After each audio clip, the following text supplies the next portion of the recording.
आज की हमारी चर्चा का विषय है भारत का नेहरू युग, यानी 1947 से 1964 का दौर। लेकिन ये सिर्फ एक दौर की कहानी नहीं है। ये उस विशाल प्रयोग की कहानी है कि हजारों साल पुरानी विविधताओं, सैकड़ों भाषाओं और अनगिनत पहचानों को एक अकेले लोकतांत्रिक देश के धागे में कैसे पिरोया जाए। और हमारे पास जो स्रोत हैं वो दिखाते हैं कि ये काम कितना कितना मुश्किल था। बिल्कुल। आज हम देखेंगे कि भाषा से लेकर अर्थव्यवस्था तक हर मोर्चे पर इस प्रयोग को सफल बनाने के लिए क्या दांव लगाए गए और क्या कीमत चुकाई गई। चलिए शुरू करते हैं उस पहली ईंट से, जो थी लोकतंत्र की स्थापना। हाँ, मतलब आजादी के बाद सब कुछ उथल-पुथल था, तो एक स्थिर सरकार कैसे बनी? सही। इसकी शुरुआत हुई 1952 के पहले आम चुनाव से। ये अपने आप में एक चमत्कार था। चमत्कार क्यों? सोचिए, एक नया गरीब देश जहां ज्यादातर आबादी पढ़ लिख नहीं सकती थी, वहां हर वयस्क को वोट देने का अधिकार दिया गया। और कांग्रेस भारी बहुमत से जीती। हाँ, और फिर 1957 और 1962 में भी जीती। लेकिन इन जीतों से ज्यादा जरूरी बात ये थी कि नेहरू और उनकी संसद ने इन सालों का इस्तेमाल सिर्फ राज करने के लिए नहीं किया। मतलब उन्होंने इन सालों में संस्थाएं बनाई, संसद को बहस और कानून बनाने का एक केंद्र बनाया। ये वो दौर था जब सामाजिक बदलाव के बड़े बड़े कानून पास हो रहे थे। अच्छा। नेहरू का जोर इस बात पर था कि भारत वैज्ञानिक सोच और तकनीक के रास्ते पर आगे बढ़े, लेकिन लोकतांत्रिक मूल्यों का सम्मान करते हुए। ये सिर्फ एक पार्टी का राज नहीं था, ये एक लोकतांत्रिक चरित्र बनाने की कोशिश थी। और शायद इसी लोकतांत्रिक चरित्र की पहली और सबसे बड़ी परीक्षा भाषा के सवाल पर हुई। मुझे ये बात हमेशा हैरान करती है कि आज़ादी के बाद हमारी सबसे बड़ी लड़ाइयों में से एक तोप या बंदूक से नहीं, बल्कि शब्दों को लेकर थी कि देश की भाषा कौन सी होगी। हाँ, बिल्कुल। ये सवाल बहुत विस्फोटक था। अंग्रेजी तो औपनिवेशिक भाषा थी, उसे हटाना था, लेकिन उसकी जगह कौन ले? देश में 11 से ज्यादा प्रमुख भाषाएं थीं। गांधी और नेहरू हिंदुस्तानी के पक्ष में थे, है ना? हाँ, जो हिंदी और उर्दू का एक तरह से मिश्रण थी। उन्हें लगा कि ये सबको जोड़ सकती है। लेकिन दक्षिण और पूर्वी भारत के लोगों को ये बात पसंद नहीं आई। उन्हें डर था कि ये हिंदी को उन पर थोपने का एक तरीका है। सही। और यहीं पर संविधान सभा की भाषा समिति ने एक बहुत ही समझदारी भरा समाधान निकाला। अच्छा, क्या था वो? उन्होंने एक छोटा लेकिन बहुत महत्वपूर्ण अंतर किया। उन्होंने हिंदी को राष्ट्रभाषा, मतलब नेशनल लैंग्वेज नहीं बनाया। अच्छा, राष्ट्रभाषा नहीं बनाया? नहीं, क्योंकि उससे लगता कि ये बाकी भाषाओं से ऊपर है। इसके बजाय उन्होंने हिंदी को देवनागरी लिपि में राजभाषा बनाया, मतलब ऑफिशियल लैंग्वेज। वो हो, तो राष्ट्रभाषा और राजभाषा में ये फर्क था, यानी एक राष्ट्रीय पहचान का प्रतीक है और दूसरा सिर्फ सरकारी कामकाज की भाषा। एकदम सही। और साथ में ये भी तय हुआ कि अगले 15 साल तक अंग्रेजी भी सरकारी काम में इस्तेमाल होती रहेगी। इससे गैर हिंदी भाषी राज्यों को थोड़ा समय मिल गया। हाँ, और राज्यों को अपनी क्षेत्रीय भाषा में काम करने की पूरी आज़ादी दी गई। ये एक समझौता था, सबको साथ लेकर चलने की कोशिश। लेकिन ये समझौता भी लंबे समय तक चला नहीं। 15 साल खत्म होने से पहले ही फिर से हंगामा शुरू हो गया। हाँ, 1963 में जब ऑफिशियल लैंग्वेजेस एक्ट आया तो दक्षिण भारत, खासकर तमिलनाडु में हिंसक प्रदर्शन हुए। उन्हें लगा कि 1965 के बाद अंग्रेजी पूरी तरह हटा दी जाएगी। बिल्कुल, और हिंदी थोप दी जाएगी। आखिरकार 1967 में एक संशोधन लाना पड़ा, जिसने एक स्थायी द्विभाषी यानी अंग्रेजी हिंदी फॉर्मूला दिया। और इसने केंद्र और गैर हिंदी भाषी राज्यों के बीच संवाद की भाषा की समस्या को हमेशा के लिए सुलझा दिया। हाँ, ये दिखाता है कि भारत में कोई भी समाधान ऊपर से थोपा नहीं जा सकता, उसे बातचीत और समझौते से ही निकालना पड़ता है। और भाषा का ये झगड़ा सिर्फ केंद्र तक ही सीमित नहीं था ना, इसी ने तो पूरे देश का नक्शा ही बदल दिया। हाँ, राज्यों की सीमाएं तय करने की मांग उठने लगी। और ये एक और बड़ा विरोधाभास था।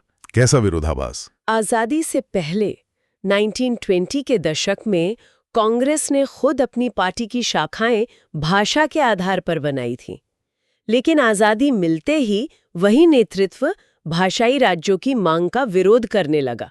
मतलब आजादी के सबसे बड़े हीरो नेहरू, पटेल ही भाषाई राज्यों के खिलाफ थे। ये तो बड़ी अजीब बात है।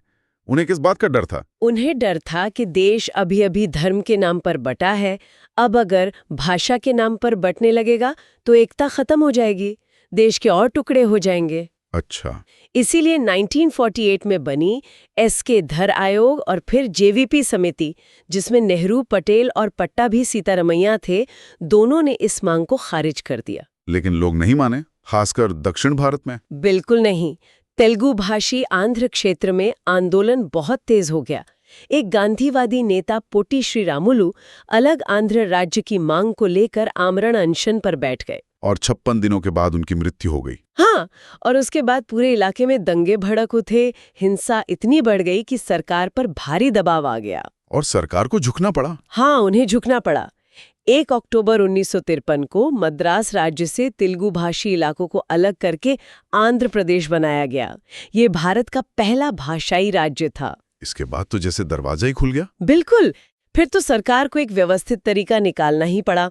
अगस्त 1953 में राज्य पुनर्गठन आयोग मतलब SRC बनाया गया। और उसी की सिफारिशों पर देश का नक्शा फिर से बना। जी, 1956 में राज्य पुनर्गठन अधिनियम पास हुआ, जिसने देश को 14 राज्यों और 6 केंद्र शासित प्रदेशों में बांट दिया।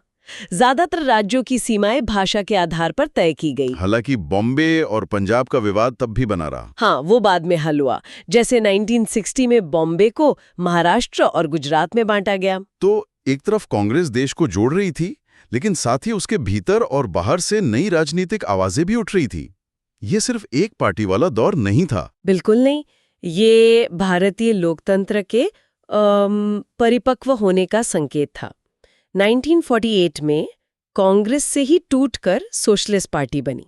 इसके 2 बड़े नेता थे, अशोक मेहता और राम मनोहर लोहिया। और सुना है दोनों की सोच में जमीन आसमान का फर्क था। हाँ, बहुत फर्क था।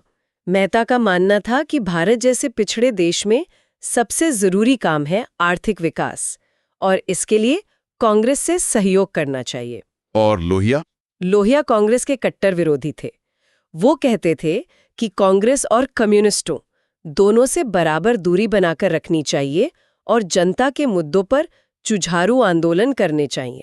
और कम्युनिस्ट पार्टी का क्या हाल था? वो तो उस दौर की एक बड़ी ताकत थी। कम्युनिस्ट पार्टी में भी एक बड़ी टूट हुई। इसकी 2 बड़ी वजहें थीं। एक तो 1962 का चीन भारत युद्ध और दूसरा सोवियत संघ और चीन के बीच की वैचारिक लड़ाई। अच्छा। पार्टी का एक धड़ा सोवियत संघ की तरफ था तो दूसरा चीन की तरफ। इसी के चलते 1964 में पार्टी 2 हिस्सों में बंट गई, CPI और CPI-M यानी मार्क्सवादी। और ऐसी दौर में दक्षिणपंथी राजनीति का भी उदय हुआ। हाँ, 1951 में श्यामा प्रसाद मुखर्जी ने भारतीय जनसंघ की स्थापना की, जिसे RSS का संगठनात्मक समर्थन हासिल था। उनकी विचारधारा थी एक देश, एक संस्कृति, एक राष्ट्र। और एक और पार्टी थी, स्वतंत्र पार्टी। हाँ, 1959 में। ये दिलचस्प इसलिए थी क्योंकि इसे C राजगोपालाचारी जैसे पुराने कांग्रेसियों ने ही बनाया था। और ये पार्टी नेहरू की समाजवादी आर्थिक नीतियों के एकदम खिलाफ थी। बिल्कुल। ये लाइसेंस राज और सरकारी नियंत्रण का विरोध करती थी और मुक्त बाजार की वकालत करती थी। लोकतंत्र की बात हो रही है तो केरल की उस घटना का जिक्र करना जरूरी है। 1957 में, है ना? हाँ, 1957 में। वहां दुनिया में पहली बार कोई कम्युनिस्ट सरकार लोकतांत्रिक चुनावों से सत्ता में आई। जी, EMS नंबूदरीपाद मुख्यमंत्री बने। उनकी सरकार एक प्रगतिशील शिक्षा विधेयक लेकर आई ताकि शिक्षा व्यवस्था में सुधार हो। लेकिन इसका कैथोलिक चर्च ने कड़ा विरोध किया। हाँ, क्योंकि राज्य में उनके बहुत सारे स्कूल और कॉलेज थे। उन्हें लगा कि ये बिल उनके अधिकारों पर हमला है। और स्थानीय कांग्रेस ने इस मौके का फायदा उठाया। बिल्कुल। कांग्रेस ने इसे एक बड़ा मुद्दा बनाकर राज्यव्यापी विरोध प्रदर्शन शुरू कर दिए। स्थिति तनावपूर्ण हो गई। यहाँ एक बड़ा विरोधाभास सामने आता है। एक तरफ नेहरू लोकतांत्रिक संस्थाएं बना रहे थे और दूसरी तरफ उन्होंने एक चुनी हुई सरकार को बर्खास्त कर दिया। ये कैसे हुआ? यही इस घटना को इतना जटिल बनाता है। नेहरू खुद इस फैसले से खुश नहीं थे। सार्वजनिक रूप से वो तटस्थ बने रहे। लेकिन पार्टी के अंदर से दबाव था, बहुत ज्यादा। अपनी ही पार्टी के अंदरूनी दबाव के चलते उन्होंने जुलाई 1959 में अनुच्छेद 356 का इस्तेमाल करके केरल सरकार को बर्खास्त करने की सलाह दे दी। ये आजाद भारत के इतिहास में पहली बार हुआ था। हाँ, पहली बार एक चुनी हुई सरकार को इस तरह हटाया गया।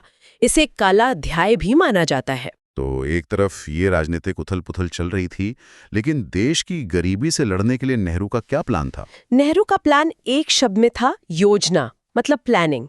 वो सोवियत संघ की 5 वर्षीय योजनाओं से बहुत प्रभावित थे। इसीलिए मार्च 1950 में योजना आयोग बनाया गया। जी, जिसके अध्यक्ष खुद प्रधानमंत्री थे। और इसी से हमारी 5 वर्षीय योजनाएं शुरू हुई। पहली योजना किस पर केंद्रित थी? पहली योजना का पूरा फोकस कृषि और सिंचाई पर था। भाखड़ा नांगल जैसे बड़े बड़े बांध इसी योजना की देन है। लक्ष्य था कि पहले देश का पेट भरा जाए। और दूसरी योजना ने गियर बदल दिया। हाँ, दूसरी योजना जो पीसी महालनोबिस के नेतृत्व में बनी, उसका जोर भारी उद्योगों पर था।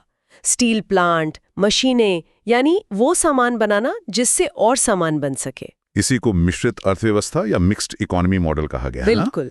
ये सुनने में तो अच्छा लगता है, पर इसका मतलब क्या था असल में? इसका सीधा मतलब था कि ना तो पूरी तरह पूंजीवादी था, नहीं पूरी तरह समाजवादी, एक बीच का रास्ता था। मतलब कुछ उद्योग सरकार के हाथ में और कुछ निजी हाथों में? एकदम सही। बड़े और जरूरी उद्योग जैसे स्टील, रक्षा, ये सरकार के हाथ में थे, और बाकी सब जैसे खेती, छोटे मोटे व्यापार, वो निजी हाथों में थे। लेकिन इस मॉडल की आलोचना भी तो बहुत हुई। बहुत हुई।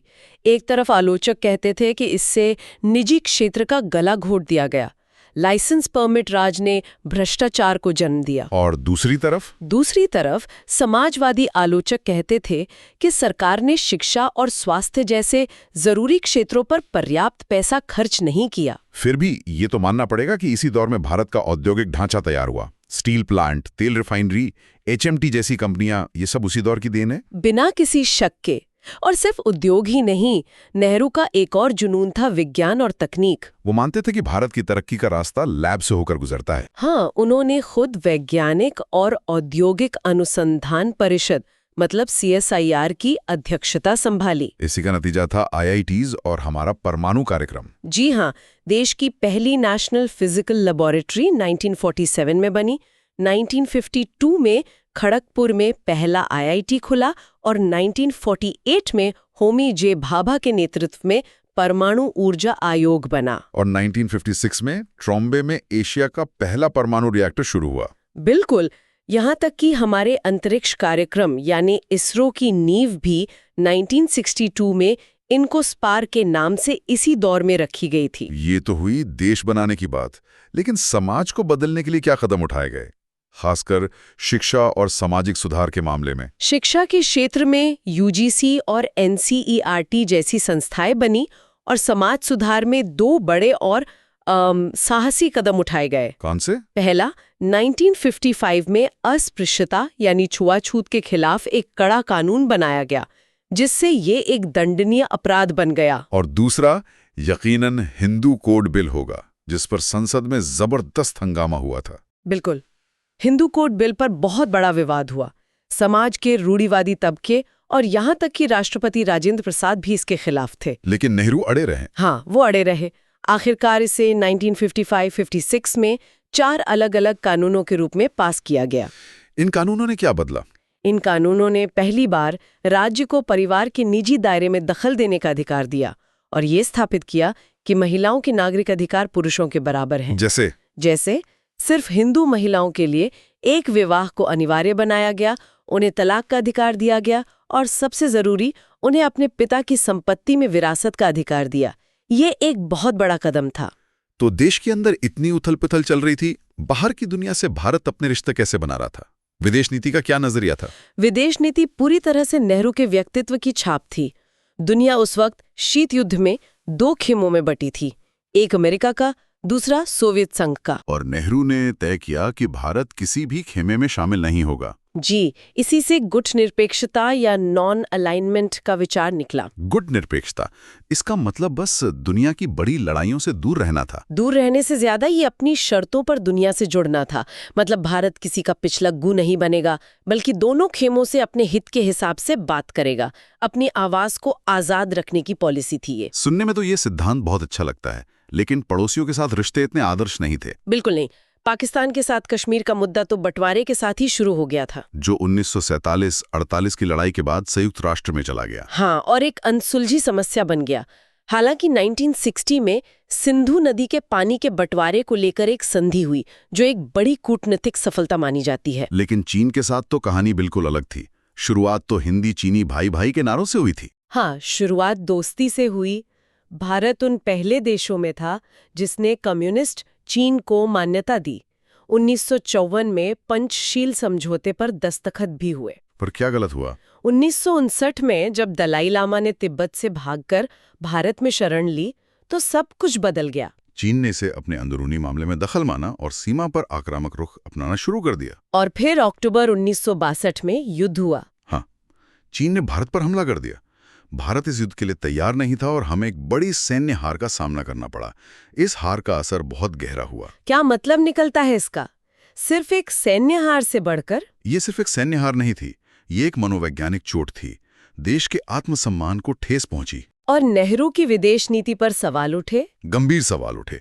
संसद में पहली बार उनकी सरकार के खिलाफ अविश्वास प्रस्ताव आया और सबसे बड़ा असर ये हुआ कि देश के कीमती संसाधनों को विकास से हटाकर रक्षा पर खर्च करना पड़ा। तो जब हम इस पूरे दौर को देखते हैं तो एक जटिल तस्वीर उभरती है।